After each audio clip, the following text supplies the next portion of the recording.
the tendency is always to evaluate what we do wrong. But when you see somebody else doing something well, you want to understand the why behind the what. And so I just in the habit of asking lots of questions. I remember you telling me a story one time about, I guess, going fishing with your dad, and there was another pastor there, and he maybe didn't value questions quite as much. Oh, gosh. And growing up with a somewhat famous father, at least in the circles he runs in, I see this all the time. And the occasion you're talking about, this guy took us fishing. We were in a boat with him for 2 days. So like from 6:30 in the morning till about a little after lunch, we fished with this guy, and he never shut up. And I thought, and he was so excited that my dad was there, and Dr. Stanley I've watched on television for years, and you blessed me, and on and on and on. And then he never stopped talking. He never asked my dad one question. I thought, you just spent 2 days with a guy that you have great admiration for. Here's your opportunity to ask him anything. I mean, you could have learned 3 or 4 years worth of lessons just by asking my dad questions. And honestly, we got in the car after both days of fishing and just laughed at. He didn't learn a thing, and yet I'm sure he went and told his friends, I spent 2 days with Dr. Stanley fishing. Well, what did he say? Nothing, because I did all the talking. So, and that's just his personality, and he was nervous. But, right. You think after about a half a day of talking, you'd at least come up with one question. Come up with one good question. So the only way to learn is to ask questions. And so I just think leaders are learners, and you're either going to read or you're going to ask questions. Right. You say a lot to our staff about how the questions we ask actually say a lot about us. Yeah, the questions we ask most communicate our values. I think every leader listening accidentally communicates what's most important to them at work and at home by the questions they ask. And, we can stand up and do great talks on here's what our company values. But if you want to know what somebody values, listen to their questions, not what they talk about when they talk about what they value. And this can be accidental or this can be intentional. One of the best ways to reiterate or to underscore values is to ask questions that draw people's attention or even direct their behavior toward their values. If I say, in our world, we're in ministry, if I say, well, what really matters is people matter. But if every single time I'm in the office, I'm asking about the offering, what was the offering? What was the offering? What was the offering? Well, the people around me are going to realize, well, what's most important to Andy is the offering, because he only asked about how much money came in. He never asked about stories. He never asked about people. So again, if you listen to the questions you ask, that is a message. And then if you think about what you want to reiterate in your organization, if you will create questions around those values and ask those questions over and over,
over, you will direct people's thinking and you will direct people's behavior, whether you ever do a talk on your organization's values or not, because people listen to the questions that are asked and they respond. You say you'll direct their behavior. That's the result then. Yeah. Well, yeah. If I ask my assistant every single Monday morning, what was the offering yesterday? Well, before long, I'm going to show up and it's going to be sitting on her desk. I will never have to say, would you please, print out what the offering was? It will be there because, her behavior will be shaped by the questions I continue to ask.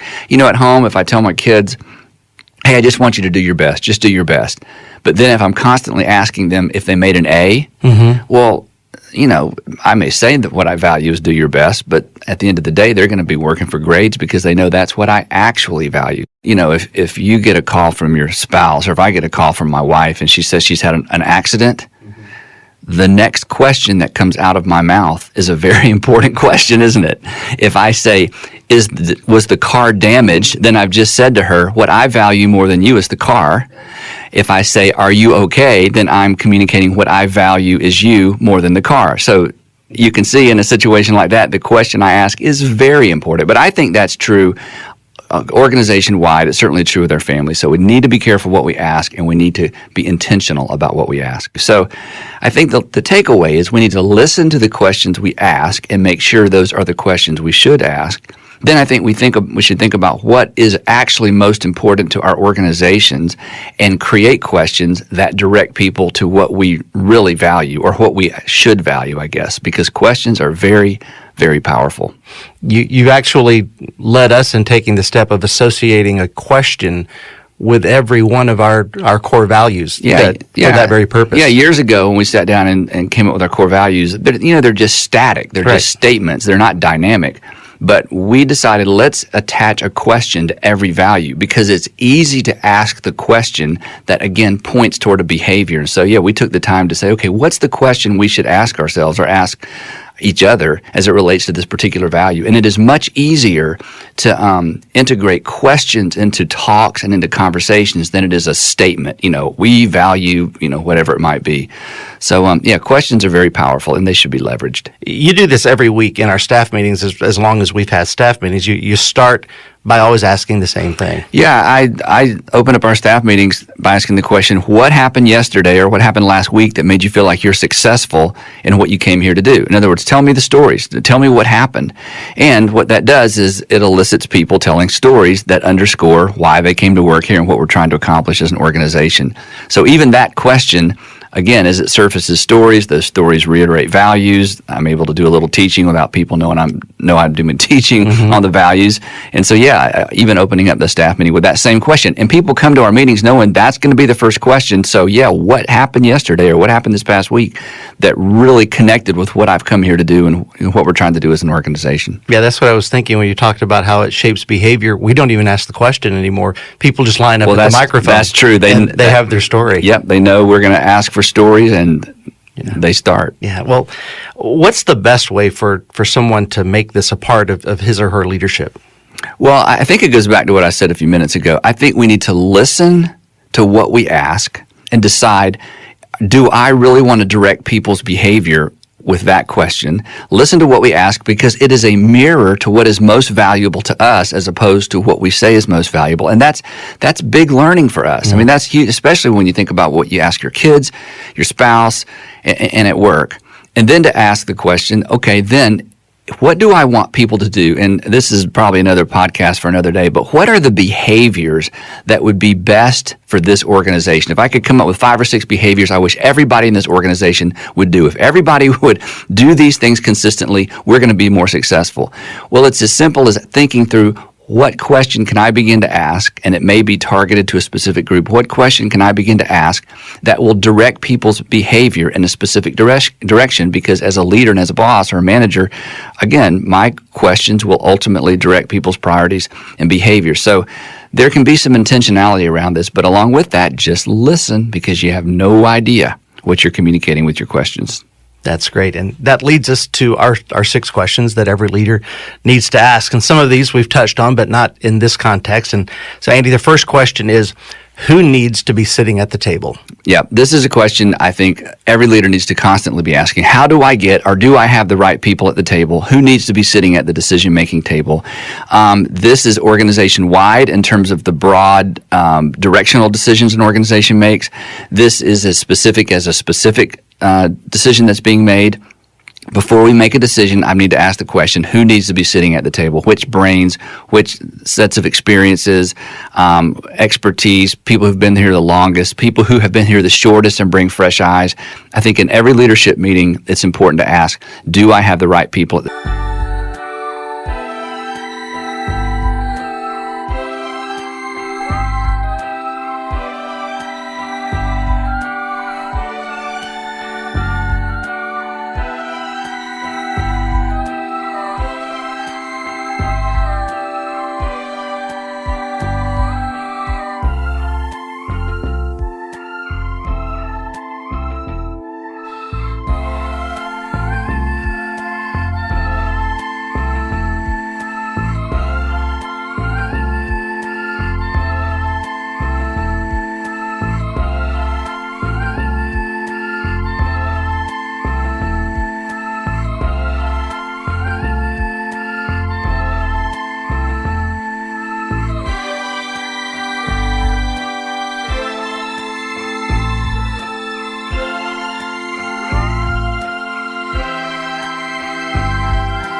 the table. And of course, we all get lazy with this because our meetings are generally scheduled. It's generally the same people. It's our management team. It's our leadership team. It's our whoever was there last time.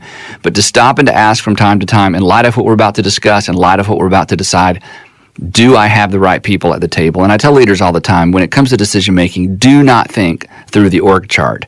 The org chart is the org chart, but when it comes to making decisions, you may need to skip over 2 or 3 levels, reach way down into the organization, a different department, a different branch, a different location. You create a structure that allows you to get the right people to the table to make the decisions that you're making. So that's a big one. Yeah, I'm sure that a lot of our listeners would be interested in how you've approached this, this whole thing here at North Point. Well, I've handled this in several different ways, but let me tell you what has been most successful. Well, it's been most successful for me, and unfortunately our listeners can't view. I draw this. Essentially, I have a management team of 3 people that are kind of the ultimate decision makers, or I should say the ultimate influencers. But I have a broader circle of about 14 people, and we meet every week. And we call this our leadership team. And it has changed from year to year, and I have the flexibility, or I've given myself permission to add people and subtract people from that team based on season of life in terms of the organization and the kinds of decisions we're making. And what I've told the group and the leadership team is this: no one will ever make a decision that will impact your future here or your department or division that doesn't happen in this meeting. We are the they. And so in that meeting, I have my direct reports plus several people that report to each of those several people. But these are, everybody in our leadership team, I feel like could be a number 2 person. And I tell leaders all the time, the best way to get a lot of number 2 people is to create an environment where there's a lot of number 2 type people, because most number 2 type people could be a number 1 person.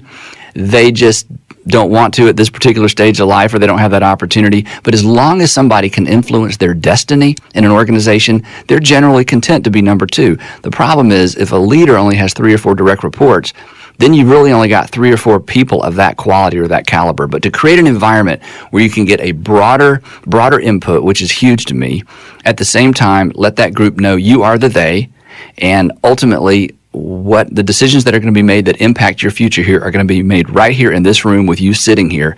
I just feel like it's allowed me to get better people, keep better people, make way better decisions. But again, I had to create sort of a 2-tiered system that allowed me to get the right people in the room. The second question that we want to ask today is, where are we manufacturing energy?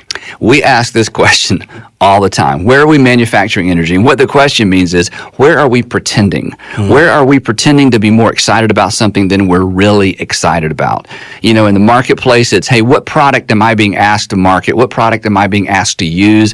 What product am I being asked to be excited about that ideally, if I didn't have to use this product, I wouldn't use this product. It's really not that good. In our world, oftentimes it's programming, it's things we're doing as a church or a group of churches. And so, I say to our staff, is there anything you're having to, promote that you really wish you didn't have to attend? Are there things that we're inviting our children to that your children really don't want to attend? Where are we having to manufacture energy, kind of create a sense of excitement that doesn't really exist? And the reason this is an important question is because it forces us to face realities that sometimes we don't want to mess with, because we don't want to change things. It's too hard. It's too expensive. We haven't been doing it that long. It's going to create. We have to retool. We may have to change personnel. So we get accustomed to it. This is the way we do it. This is the way we've always done it. So every once in a while, I just have to say, hey, I feel like maybe we're having to manufacture a little energy around this. I don't feel like this team is as excited as it used to be. Now, is that our problem, or is it the product problem? Is it the program problem? So that's a question we're constantly asking. Where are we having to manufacture energy? What's feeling a little bit tired? Where are we having to convince ourselves that this really is a good idea, but when in our hearts we know, no, this is old, this is outdated, we need to do something different. Those things we're trying to convince people to go to that we don't really even want to go to ourselves. Exactly.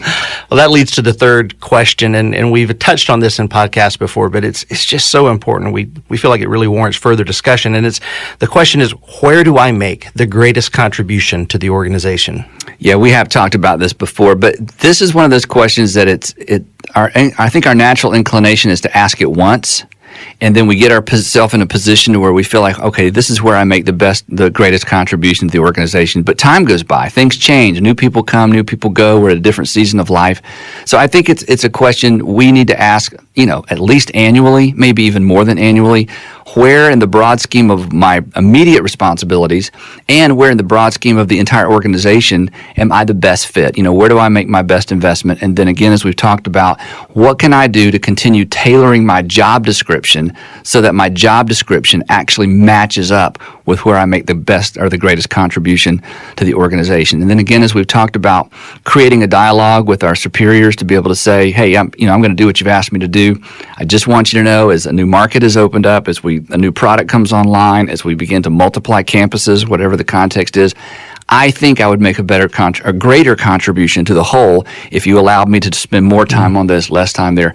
But again, we get in a rut, we get lazy, we get accustomed to what we're accustomed to doing, and I think we miss opportunities. And I think we don't help the people around us find their best and highest use in the organization if we don't ask that about ourselves and about them, because there may be things I'm doing somebody else could thrive in if I would just get out of the way. And again, ask myself the question, as we've grown, is there a higher and better use of my time and talent in the organization?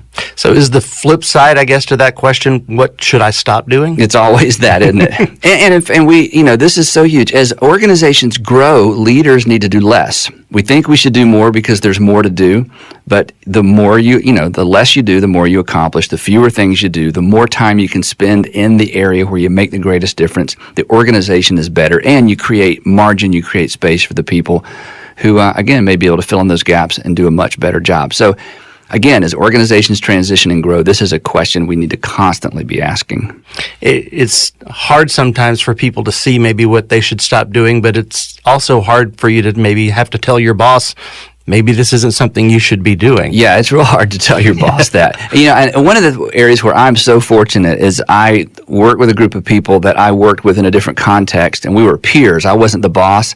And even though that was 17 years ago, I still feel like you and a handful of people here I hopefully feel the freedom to say, no, don't do that. And every once in a while, I will in a meeting say, I'll handle that. And I can sense everybody in the circle kind of tensing. And what that tells me is we don't want you to handle that. And I've learned to relax and say, okay, obviously I should let someone else handle this. And all the heads nod like, we love you, but please don't touch that. You will just mess it up. So, and speaking of none of us want to do that, that leads us to question number 4 that few leaders like to ask, but it's who's not keeping up? Yeah, this is probably the most painful question of all. Who's not keeping up? And this is that it's somewhat subjective, it's somewhat intangible. It becomes more and more obvious as time goes by. If you're in an organization where, progress is everything and you're moving forward over time, every once in a while, it becomes apparent somebody that you love, somebody that's been there, somebody that's done a great job, somebody that's really not done anything wrong.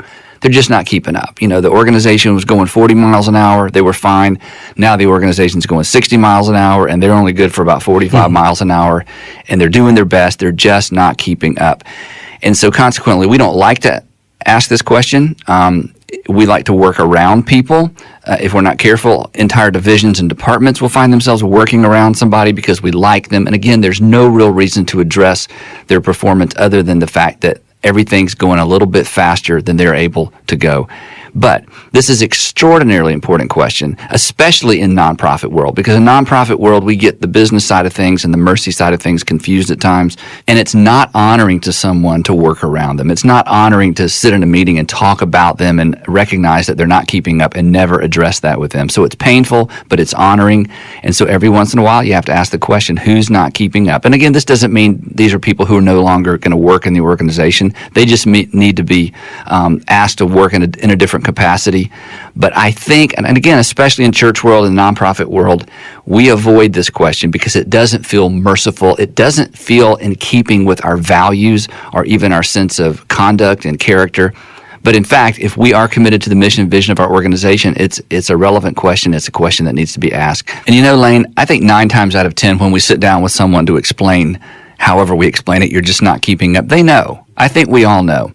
And to some extent, it's a relief for them to have that conversation because they've tried hard and there's that internal turmoil. And if you're that person, what do you do? How do you go into your boss and say, hey, I'm not keeping up? You're just not going to do that.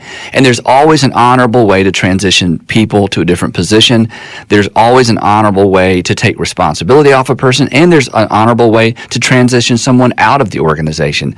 But we owe it to ourselves because whether you're in the marketplace, nonprofit, church world, what you're doing is important. There are no non-essential personnel. You do not want to punish the people who are working hard with someone who just can't keep up. So it really is a win-win-win, but it is a very difficult conversation to initiate. And every once in a while, I think we have to look around the table and ask our direct reports, hey, is there anybody that's just not keeping up?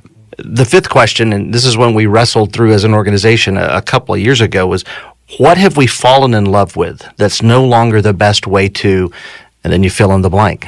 Yeah, this is another hard question. Every organization loves the way they do things, or they wouldn't do them that way. Every organization loves their approach, or that wouldn't be their approach. And over time, our approach to things becomes emotional for us. It becomes part of our culture. This is the way we do it here. This is the North Point way. This is the fill in the blank way. And so every once in a while to ask the question, what have we fallen in love with? That is, what have we become emotionally engaged with or emotionally attached to that really isn't the best way to anymore? I compare this sometimes to people who have that couch that they bought that was like the perfect couch for the living room, and it was they needed a place to sit, so they bought the best thing to sit on in that particular room, and then they moved to another house and they take the couch with them and they find a place for that couch, whether there's a good place or not. And then a few years later they move again and the couch is starting to look a bit ratty and a bit old, and there's stains, but they just can't bear to not have that couch with them. That's their couch. There are memories associated with that couch. And what began as a place to sit has become a mascot, and it's emotional, and we just can't get rid of it. And everybody that walks in the house looks at that couch and thinks, what is that ugly old couch doing in their living room, or wherever the couch is? And that's fine for our homes, but you take that kind of thinking into organizational life, and it can be very, very problematic. And so every once in a while, it's a good idea to ask the question, what do we enjoy doing? What have we fallen in love with? What are we accustomed to? What is our way? But it's actually not the best way to, again, fill in the blank, whatever it was that we started out doing and why we started doing that. Yeah, I know there's a question you actually keep on your desk that sort of speaks to this. Tell us that story. Oh, yeah. Years ago, I read Andy Grove's book, Only the Paranoid Survive. And he tells the story about the fact that they were chip makers, Intel. He was running Intel at the time. And they made memories. They made memory chips. And this was, I guess, in the early 80s. And the Japanese were in that market and were just killing them. Whatever Intel did, the Japanese, before long, they were doing it faster, cheaper, and Intel just couldn't keep up. And part of it was just import export. Part of it was the fact that there were different rules here than there were overseas. So and Andy in his book acknowledges he had just fallen in love with making chips. That's what they did. That's what they had always done. That's what their reputation rested on. So he tells a story that one afternoon he's sitting in his office with the CEO, Gordon Moore, and I'll just read this quote from the book. He said, "I looked out the window at the Ferris wheel of the great American amusement park across the street, revolving in the distance, and I turned back to Gordon Moore, the CEO, and I asked this question, and this is the question that sits on my desk." He said, "If we got kicked out and the board brought in a new CEO, what do you think he would do?" So he's asking the question, what if we were thrown out of the company and they brought in a new group? What would they do about this dilemma of the fact we just can't keep up with the Japanese, we can't make chips quick enough, and we can't make them cheap enough? He said, Gordon answered the question without hesitation. He would get us out of memories, our memory chips. And then Andy said this, I stared at him, numb, and then I said, why shouldn't you and I walk out the door, come back, and do it ourselves? I just think that's a great quote. So that sits on my desk because every once in a while I ask myself, okay, I'm so emotionally engaged with these people. I'm so emotionally engaged with the way we do things. My reputation is built on this. In church world, we're famous for some of the things that we do. So I'm not objective. So to ask the question when we're trying to make a big decision, if I suddenly left this organization and our board brought in a new pastor who had no emotional attachment to anybody or anything, and they were purely driven by the mission and vision of this organization, what would they do? And I'm telling you, that question brings terrifying clarity sometimes to decisions that we're trying to make. So I encourage leaders all the time, you need to take that question, restate it for your specific context, put it somewhere where you see it every once in a while, and ask yourself the question, okay, what would the next guy do? What would the next woman, what would the next person in this position do who walked in and took my place? And again, the clarity, again, it's a bit terrifying. So that's the question. Well, the sixth and final question is, what would a great leader do? I love this question. The reason I love this question is it takes me beyond average. It drags me out of my comfort zone. Suddenly I'm thinking of Winston Churchill. Suddenly I'm thinking of Martin Luther King Jr. Suddenly I'm thinking of Gandhi, of Jesus, of the great leaders who did the unusual thing, the bold thing, the courageous thing, the vision thing, the thing that took them beyond, personal gain and personal reputation. So even in the small questions, even in the small issues rather, the issues that aren't going to change the world or even change your organization, to at least pause and give yourself permission to know the answer to the question, okay, if I was a great leader, in Jim Collins' terms, if I was a level 5 leader, if I was truly selfless, if I was truly committed to the organization more than I'm committed to myself, if I was really more committed to this organization than I was my own ego or reputation, what would a great leader do? And I'm telling you, again, it's sort of like the question before this one, the answer sometimes is terrifying, but it just pushes us out of our little itty-bitty world where it's all about me and my reputation and my income and my bonus and my. What would a great leader do? And again, I tell leaders, even if you don't do what a great leader would do, I think you owe it to yourself to at least give yourself the margin to discover what a great leader would do. And maybe just the thought of what would a great leader do if I were a great leader, if I were selfless. Sometimes just knowing that is enough to pull us beyond the boundaries of our own ego and our own sense of self-centeredness to actually